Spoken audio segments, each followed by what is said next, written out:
All right, everybody, we're back with some more concepts from the sitting guard and some more different positional transitions.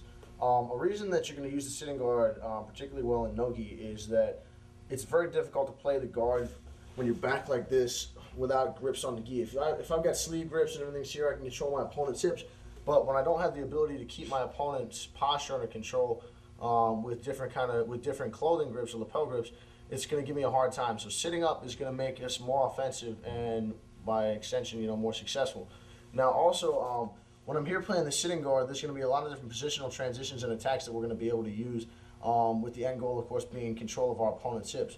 We've already covered a couple of different responses, but here's another one that certain opponents are going to use when you attempt to arm drag them. Because again, what I'm trying to do when I drag Mike is create an angle, and once I create that angle, I'm going to be able to use the position that I've created to effectively, either try to submit him or continue to advance. But Mike's goal again is to stop that angle, and when he does, and in doing that, he's going to open himself up. So this is a very, very common response. I'm sure you guys have seen some of this before, but we're going to go over some of the points. Again, if I start to drag Mike, he can prevent my hips from coming around by stepping his right foot up, because now he's prevented my hips. I can't get around him anymore. He's put a block in the way. However, all I'm going to do now is grab his ankle, stick my foot through, and get myself into the footlock guard.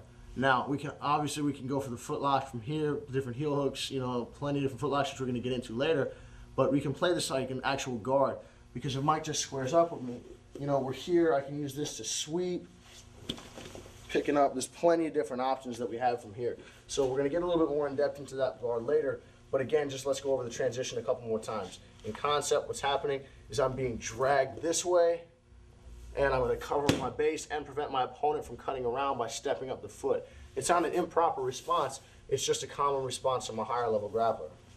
So I drag, boom, my foot comes in here. Now I don't want to just try to stick my foot through, because Mike can just step around, he can do whatever. I want to make sure that his foot doesn't go anywhere, so I grab it. I scoop my hips underneath. My right knee, in this case, my inside knee is hooked underneath Mike's thigh. My foot is hooked underneath the thigh, my knee is up. My second foot is going to come up onto the hip, because if it's dangling here, it's not controlling Mike's hip. He can actually attack my foot. He can start to clear it.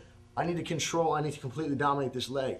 And in order to do so, I need to compress it from both sides, which means my right shin on the inside here against the inside of Mike's thigh, my left foot on the outside of the hip controlling the leg. From here, we're going to be able to attack with a number of submissions and sweeps. One last try from a different angle. I try to cut the corner with the drag. Mike steps up, footlock guard. This is also going to be an excellent transition into the X, into plenty of different attacks on the legs, as well as sweeps.